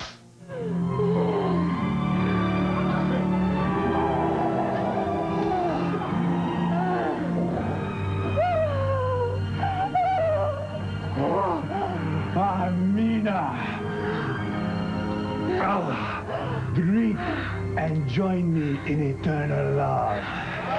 Howard's thespian talents are significant, but overshadowed by the magnitude of his autobiographical achievement. Where is my book? I want to show. I want to put this film. Well, look at this. I do it all. I have my new book, Howard Stern's Private Parts. Did you read this yet? No. Well, I'd like to present you with a copy, and look at that. And there I am on the back, the author relaxing at home, as you can see. All right. In your bookstores now, and as you can see, I've gotten in shape for the cover, have I not? You lost weight. I lost 25 pounds. I've been working out with a trainer just for this particular shoot. Now I can go back to being a fat slob. It is a very good read. It is a bestseller. Well, can I have one? Can you have one? Yes. Do you have $23? And that's really what this show is all about, me getting to plug my own book. Yeah. That was fun. We got it? Yeah, we did. Thank you, brother. Did you have fun? Yeah. All right. Sure did. Good evening, ladies and gentlemen. Welcome to our show. There's another show going on in the hall. It's a great pleasure to be here today in this lovely toilet with my very dear friend and enemy. There he goes. Thanks, Uncle Milty. I'll see you. Stay on the king, please. He's not the king. I'm the king. I'm the queen. He's the king. A party for the world's greatest author turns into a coronation for the king of all media. And the pop of flashbulbs signal a new conquest as Howard Stern on tour continues.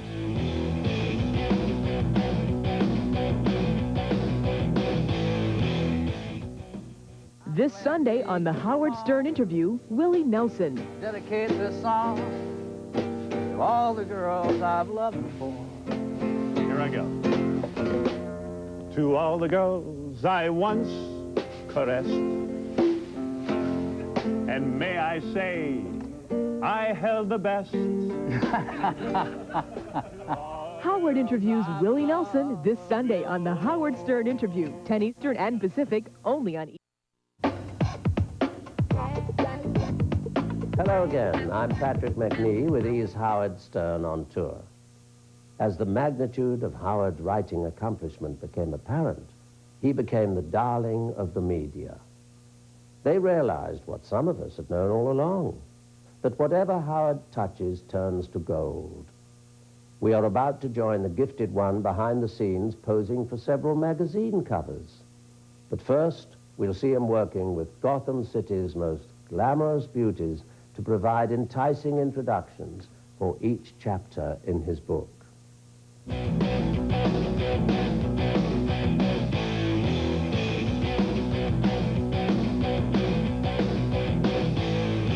He is the king of all media, and he deserves this kind of publicity because, I mean, he's great. He keeps so many people entertained every day, driving to work, and he deserves this. He deserves the kind of success. Writing a book is only half the task. Howard also strives to make sure word about private parts gets out to his fans. Knowing that he would become more than a voice on the radio, Howard has worked with rocker Dee Snider to improve his appearance. Watch as he prepares to pose for Entertainment Weekly. When Dee Snider met me back in my NBC days, I was doing a Letterman shot. When I first met Howard, I actually hadn't really heard of him. He came to me, and he met me for the first time, and he goes, "Whoa, what a disappointment. You know, you're such a wild man. How come you don't look wild?" I was so stunned to see this guy, just T-shirt, maybe corduroy, I don't know, pair of sneakers, a little tiny afro, mustache, little glasses. He says, "Man, you should grow your hair long again." I said, "Yeah, you're right. I don't know why I ever cut it." And now I have to suffer having people say to me, "Gee, you know, you look like a blonde Howard Stern." That's cool, just like that. Howard has mastered all communication, including posing. He moves from Entertainment Weekly to a shoot with Details magazine. Details kind of guy. Are you ready? Very detailed. Howard seems to have more drive than most people, and whether at a photo shoot or back at the nerve center of his empire, Howard is always in charge. 92.3 K-Rock. We're back. Yeah, baby. Now we're rocking. Hi, Robin. Now it's getting very packed in here. We have camera crews from CNN, E! Entertainment. We have the reporter, of course, from CNN. He has the ability to repulse people, and he also has a genuine, terrific sense of humor. Most people have heard of me. They've heard about some guy who keeps getting fined by the United States government for being a dirty, filthy disc jockey. And that's all they know about me. And I think that they'll read this book and they'll learn something that I think is true, that I am a dirty little filthy disc jockey, and they will enjoy it. Journalists come from everywhere to try and understand the Howard Stern mystique. Mark McEwen of CBS This Morning seemed to appreciate his audience with the king. It was right around my birthday that I lost my virginity. It's all in the book. I know it. I lost my virginity in water. Well, almost. Was it a pool? Sort of. I didn't really, actually lost it in my parents' house. But it almost happened in the water. You have to read about it. It's very brutally honest. It's disgusting. You'll feel good about your own life when you read about my miserable life. Howard, thanks. All right, thanks. I've known Howard for a long time. And Howard's an okay guy. Time is a precious commodity for the world's most popular author. He grants another in a series of interviews as he speeds towards his parents' house. We're on the way to Long Island. With my parents' house we're going today. Right. Because, well, what can I tell you about it? Where they live now is a lily-white community, pretty much. And this is the community they moved to out of Roosevelt that I finally convinced them to move to. Hi, guys. Hey, Howard. Hey, what's happening? What's happening? All right. What? What? They might want you. NBC, hi, sweetie. Hi. NBC might want you. Isn't that nice? See you. Good to see you. You handsome devil. Oh, look at that. Don't start with me, Howard. Why can I look like that? Don't start with me. My sister wants to meet you. Yeah. I'm hiding behind you. Very lovely. Come here, Father. Give me a kiss. On camera. On camera. The Stern men are not afraid to kiss. How are you? Being interviewed by a good-looking guy like Stone Phillips. He's had the world handed to him on a silver platter because he's so handsome. But is he as beautiful as I am yet? Look at you. Look at him. Get him there. Look what we're both eating.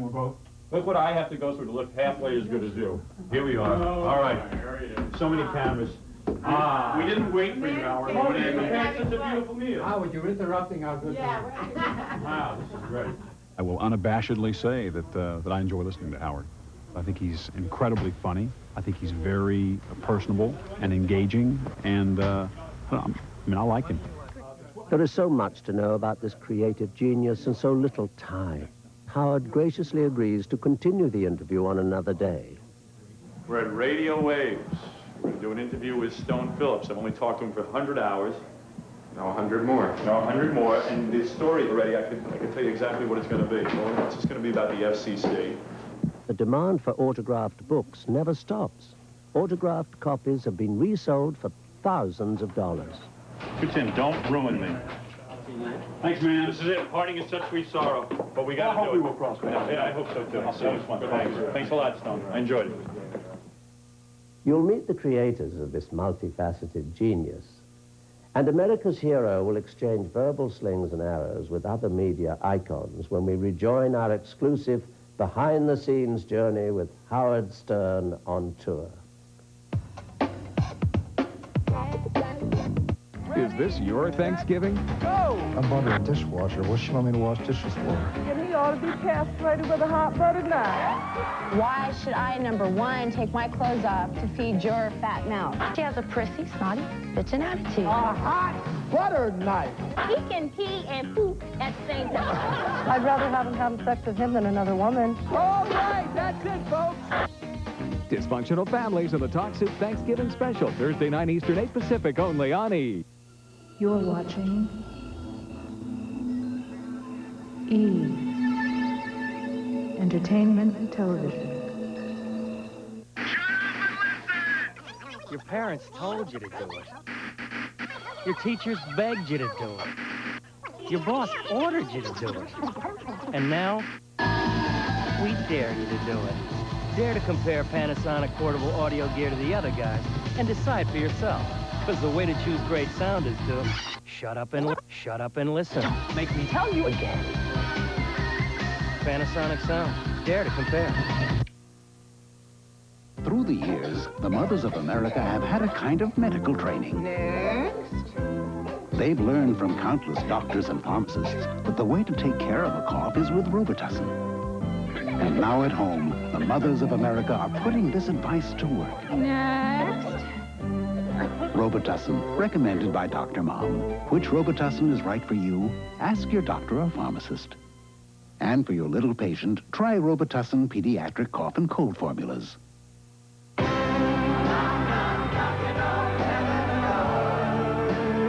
October 16th, 1992, one of the greatest collections of recording artists ever assembled came together to salute Bob Dylan through his own songs. Bob Dylan, the 30th anniversary concert celebration.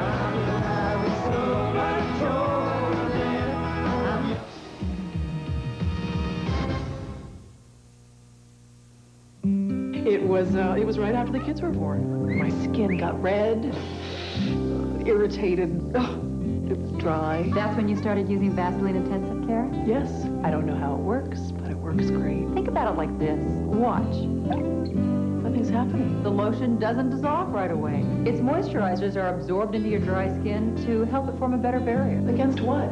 Water damage. No wonder I love it. From Intensive Research comes Intensive Care Dry Skin Formula. Hello again, I'm Patrick McNee with E's Howard Stern on his Whirlwind book tour. The promotion schedule has been stepped up to a dizzying pace. Howard's book hit #1 on the New York Times bestseller list in its first week of publication. Interviews are conducted with Time Magazine, People, Associated Press, and Donahue. And now, we're going to join Howard as he storms the set of Geraldo and Joan Rivers.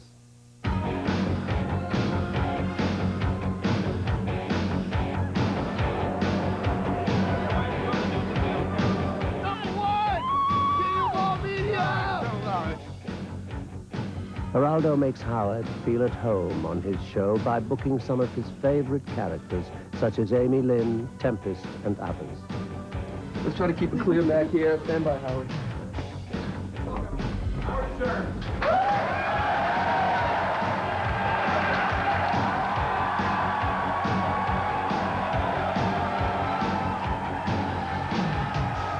Geraldo has been on the E! Show and been very open. So I go back with Geraldo. We've used each other like whores for ratings.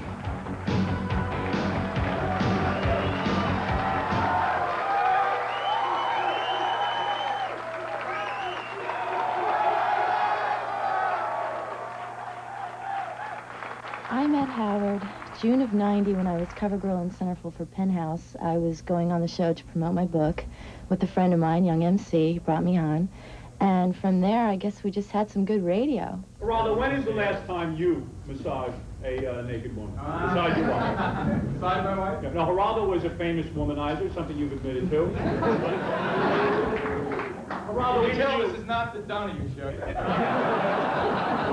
I'm going into recovery now. I thought it was very good. I think Geraldo's a fan. I think Geraldo did a real good job with it. I think they did a lot of work producing the thing, getting all those people there. I liked it. I thought it was good. One more. Appreciate everything. All right, same here. Stern can't rest after his triumph on Geraldo. An appearance by Howard Stern can propel a show's ratings into the stratosphere. So everyone lusts for a visit from America's most beloved author, including Stern's old friend, Joan Rivers. The game plan is to do a little making out with Joan. Usually I chase her around and stuff, but this time I'm going to go for it. I'm going to go for the lips, the tongue, put my hand up her dress, the whole deal. Throw her up on the coffee table. Yeah, that little coffee table.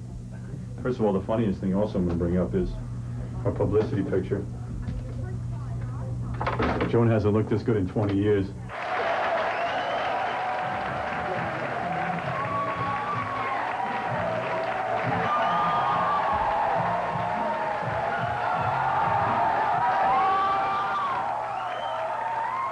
She likes me because I think she finds me funny. She likes the fact that I'm quick and spontaneous, she told me. She's told me this. And also because a lot of people like me and I send her ratings up through the roof.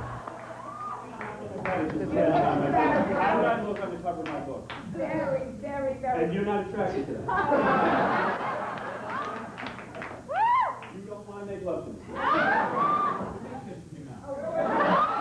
I like Joan because she does my show. She has a great sense of humor. I like him because of his energy, because he'll say anything, because he'll do anything, he'll go with the show. He's incredible. He's a wonderful.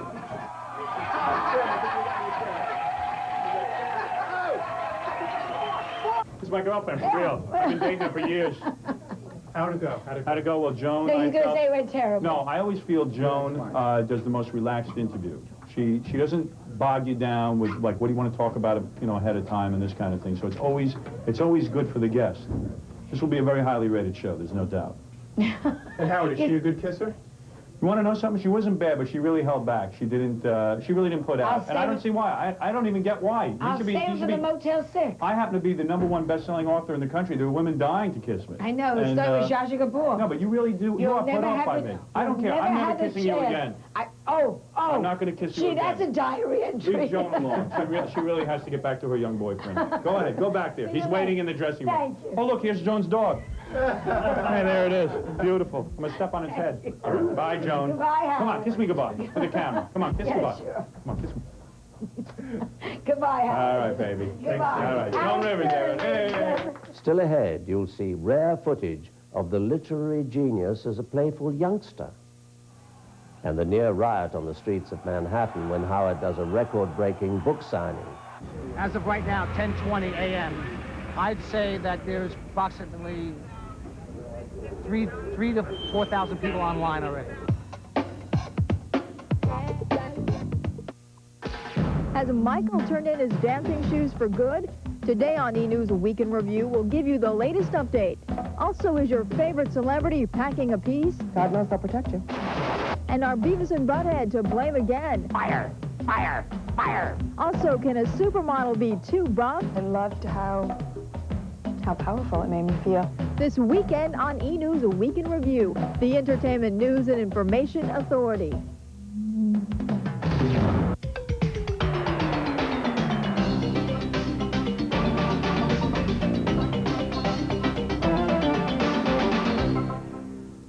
How do you like it? Detestable. For Daniel, the conventional way to see his kids wasn't working. Could you make me a woman? I'm so happy. Then he found a new way.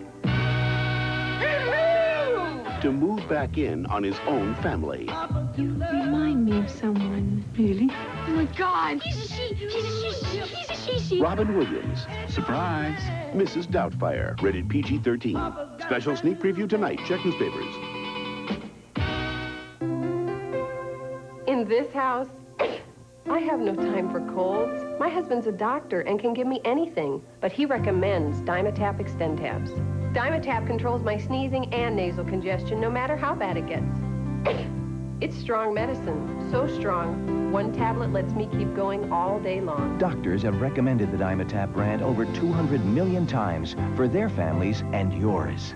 Trust is everything, and my husband trusts Dimetap. I'm on my feet a lot during the day. I have a very discomforting feeling. Jill Capiquoni is telling us about Triple Action Gold Bond medicated powder. In using Gold Bond powder, it keeps my feet cool, keeps me comfortable during the day, and I feel better.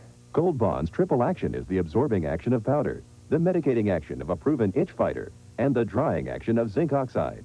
I find Gold Bond to be an excellent product. I really like it. Try Triple Action Gold Bond medicated powder.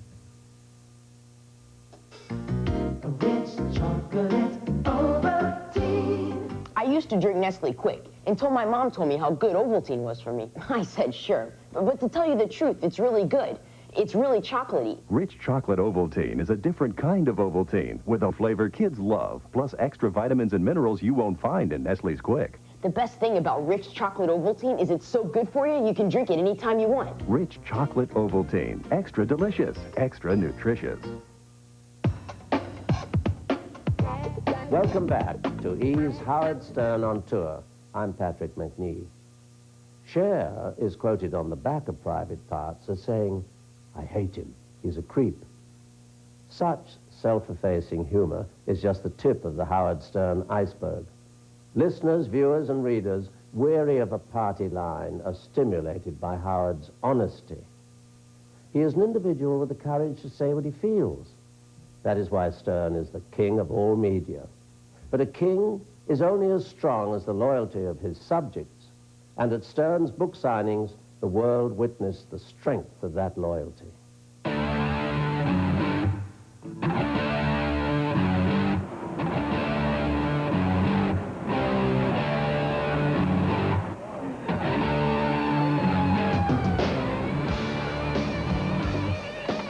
Baba Booey giving me reports on outside Barnes & Noble where we'll be appearing. Says it's a party already. All right. People dancing in the Yeah, street. I wish I was there. Girls ripping their tops off. I want to, yeah, let's get over there. I might get over there early.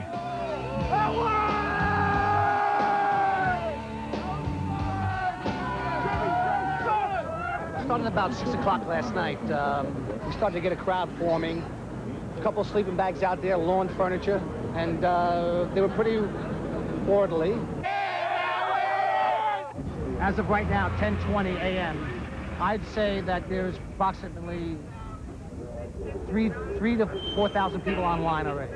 Howard Stern, the greatest of all time. Howard is the greatest. He's the sanest, most intelligent humorist in America. I left Cleveland at noon yesterday. I got in at 3 in the morning, and I left the wake-up call at the room for 5 to be down here this morning. I'm supposed to be at work today, and I took the day off. It's good, clean American literature.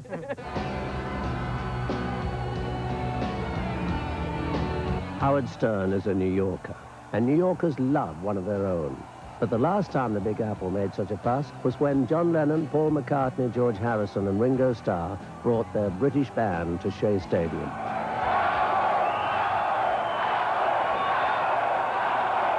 We pulled up, and I don't think he expected there to be as many people as there was. 7 blocks, and it took us 45 minutes. This is like unbelievable. Closing down Fifth Avenue in the middle of the day. It's mind-boggling. I never thought there would be such a reception to his book, and we're very proud of it. They opened up the door, and the security guy pulled me out. About 5 security guys pulled me out and lifted me up. My feet weren't hitting the ground, and I was just going. I was just going really fast. And you're totally, out of control, and people are swarming all over you. You get a little bit nervous. Thanks. Well work. My picture. I'm sorry, man. Why are you so upset? Because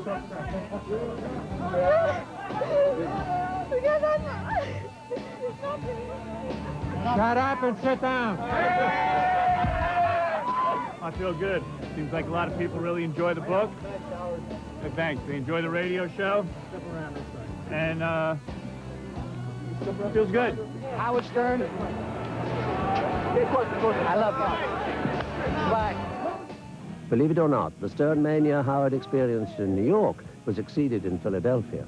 The city of brotherly love turned the king of all media's book signing party into a very wild scene.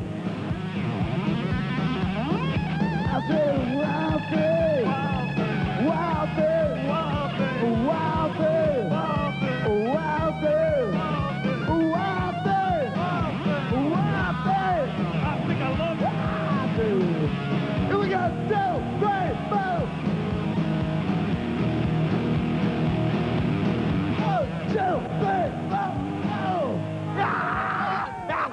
Howard! We all have one thing in common. We're all here for Howard. That's the reason why we're here. And Howard Stern is the king of media, and we call him the king of media because he really is the king of media. My name is Mike Spitz, and I'm proud to say that I'm the first person online. Has this ever happened to you before? Being swamped as big as this? Not to this magnitude, no.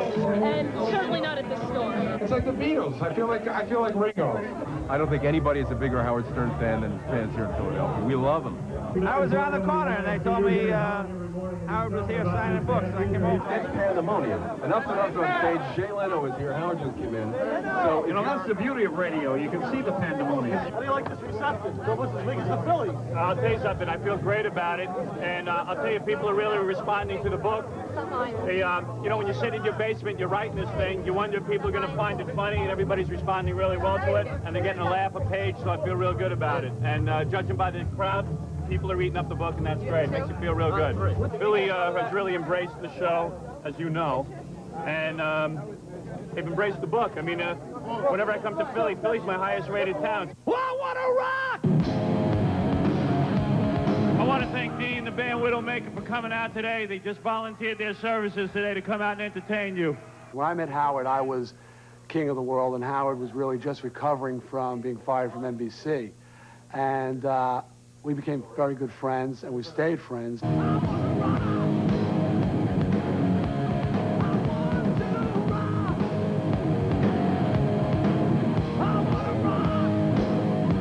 Exhausted by the frenzied crowd, Philadelphia's Men in Blue felt they had to shut down the event, even though the main attraction was ready, willing, and able to continue signing books. They're getting drunk, and it could be violent if we keep waiting.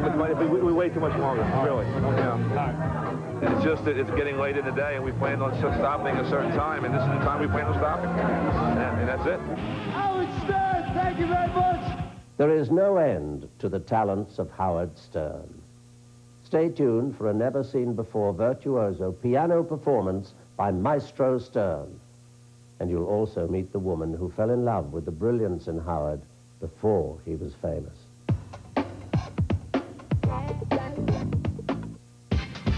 They're the wildest, they're the funniest, they're the smartest, they're the sexiest, and they're on FYE for your entertainment. E's in-the-know new half-hour show for your enjoyment. I just love that.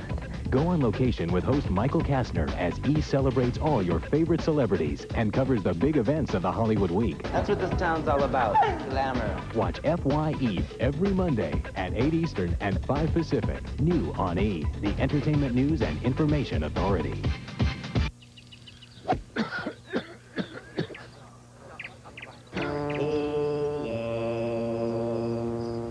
Organically grown herbs blended with natural ingredients. Ricola, natural herb cough drops from Switzerland. She's in her thoughts, You like playing games, don't you? her dreams, I like playing games with people who like playing games. her fantasies. You look good enough to eat. It seems like he's with her all the time. He is. You don't really know what you're dealing with, do you? You're afraid of me. Do I look like a girl who would be frightened of you? You like to watch? Watch this. Sliver.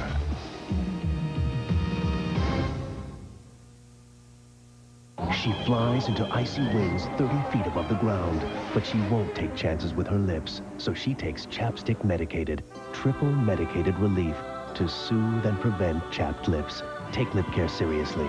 Take Chapstick. Hi, I'm Scott Bakula, and this is E! Entertainment Television. Fight bad breath. I'm Alan Rachins, and if you eat and breathe, you're no stranger to bad breath. Clean your breath with Breath Assure. Now, I can eat whatever I like. Garlic, onions, spices, pizza with everything on it. It works internally, so there's no more offensive breath. You should listen to what other people are saying. My breath had always been so offensive. It was like, wow, did you just brush your teeth? No, I didn't.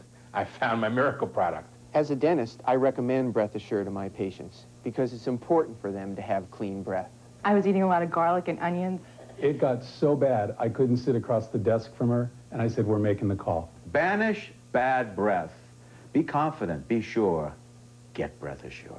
Get 3 long-lasting packs of Breath Assure plus a 4th pack free, only with this special TV offer. That's 200 Breath Assure capsules for just $19.95. Order now, 800-638-9600. That's 800-638-9600.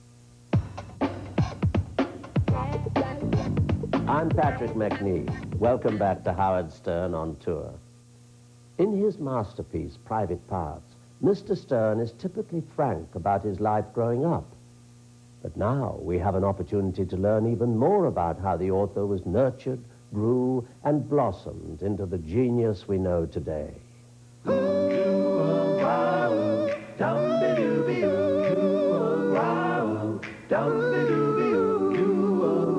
found him very creative. He did puppet shows, organized a little band. I made him a little keyboard. I mean, anytime he expressed any interest in creativity, I always try to help him with it. He really was a very good boy. He was always kind of mature for his age, actually. He was a friendly kid. He had a lot of friends. Very easy to raise, actually. How was a leader growing up. Children really gravitated towards him. There were 5 years difference in our age, so we really did not interplay a lot. This December will be 20 years since our first date, and we've been married, I think it was 15 years in June. The author's parents still live in the house where Howard became a man. This shrine will someday be declared a monument. What we're doing is sitting around the dining room table looking at the photo album. When you guys walked in, we wanted to look at the family photo album. Matter of fact, you're going to like this. Here it is, June 4th, 1978. That is my wedding date, and I am going to allow you now to see my wedding album because this is truly embarrassing. No. We were married in Brookline, Massachusetts. My wife, of course, is from Boston, and there she is as I took her on her wedding night. That is her before the big honeymoon night. Now, I'm going to show you a dapper guy. Now, there I am with the world's worst mustache, and I am there, and that is a very coiffed look. And this is my eggshell suit that I bought at Barney's. You really did look My mom and dad bought me that suit because I had no money, and here I was getting married, which I think my parents thought was a real good idea. Mucho dinero. Right. But you thought it was kind of silly to get married, Dad, in a way, because they didn't really make any money, right? No. You never expressed that to me, but maybe I thought that. No, very happy. No, you were happy? Maybe I should have waited until I was more established. I felt for the price of the suit. To get you married was well worth it. Well, besides, Allison was making a decent living. I figured I was on the easy street. I was looking for someone to support you. I couldn't believe it. Now, here is my other family. These are my in-laws, my father-in-law Bob and my mother-in-law Norma. And they have accepted me with open arms. And there I am. Every parent's worst nightmare. There I am with their daughter, deflowering their daughter. This is my sister's wedding, and I think this picture is particularly relevant because I had long hair in high school, always had long hair, and my parents and my sister said, you are dishonoring us with this long hair. We would like you to cut it for the wedding. I said, no, I'll wear it in a ponytail, which would be good, because with the hair back in the ponytail, it'll even look like I have short hair. So anyway, they said, no, you have to get a haircut. So they made me chop my hair off. I almost look like the Wedge, is the Wedge look. You look good. You look good. Veronica Lake, maybe. I don't know. Right. You look So good, anyway, Howard. my family turned me into this. A human being. Ah, come on. One can only imagine what Hemingway or Twain would have shown us in the house of their parents. This house was designed as a booby trap for me. As you can see, everything is set so that I'll bang my head into here. Oh, stop Good luck. Now, Mom, why would you have a house? Because you gave me this fixture. This was from your house.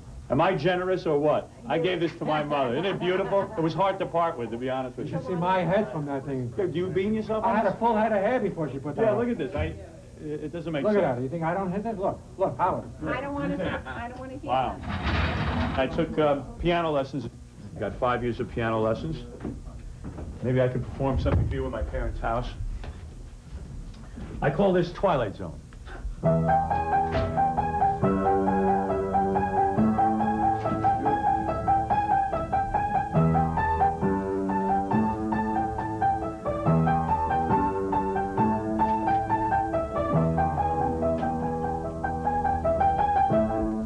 Goes on and on and on. I'm so proud of him when he plays that. Yeah, how many years did I take lessons? I think I spent, was it $15,000 on piano lessons? Yeah, 5 years I took piano And lessons. it's very nice, and I'm very proud of him. Listen. There is a house in New Orleans. Beautiful. All at the rising sun. It rules many a poor boy, and Lord, I know someone. I've been trying to get my money back that I spent on piano lessons. He refuses to give me any. Yeah, there it is. And that's what I learned. And my piano teacher killed himself. Yeah, he did. And he begged you every day that please release him from teaching me piano. The guy didn't even want to teach me piano. And then the man committed suicide. He really did. But I thought it over, and I said, look, he's got to go on with his lessons. Yeah. Here is the bed that I actually pleasured myself at night. And this is the first bed that I slept with a woman in. The first girl I ever slept with, right here on this bed. I seduced her on my father's apricot brandy. But they were out of the house. My mother took a job And I got a girl up here, and I begged her for about 2 hours to sleep with me, and she eventually did. And it lasted all of 1 minute. And this was my desk, where, of course, I ignored my homework. You see that? Isn't that a lovely desk? A man can really sprawl out on that desk and really learn his lesson in life. As E's behind-the-scenes exclusive of Howard Stern on Tour continues, our cameras will capture the grand finale celebration of the literary event of the century.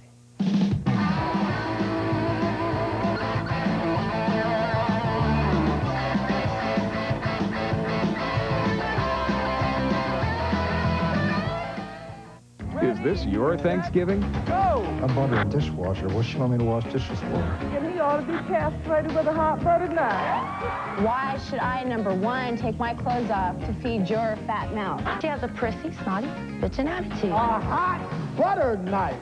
He can pee and poop at the same time. I'd rather have him having sex with him than another woman. All right, that's it, folks. Dysfunctional Families of the Talk Soup Thanksgiving Special, Thursday 9 Eastern, 8 Pacific, only on E!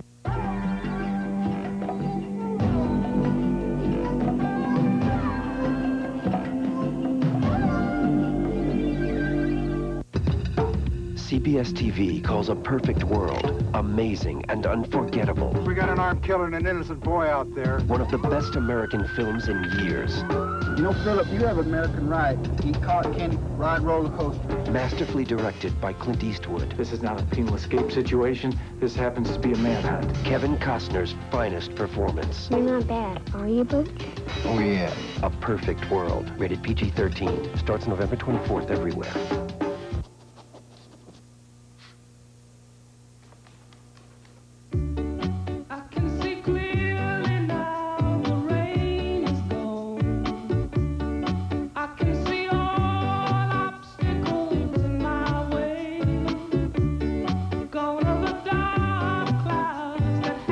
Presenting the RCA 52-inch projection screen home theater.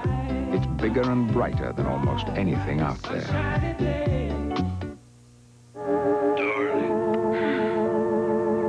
Having trouble finding a video you like? Now you can get new Nickelodeon videos.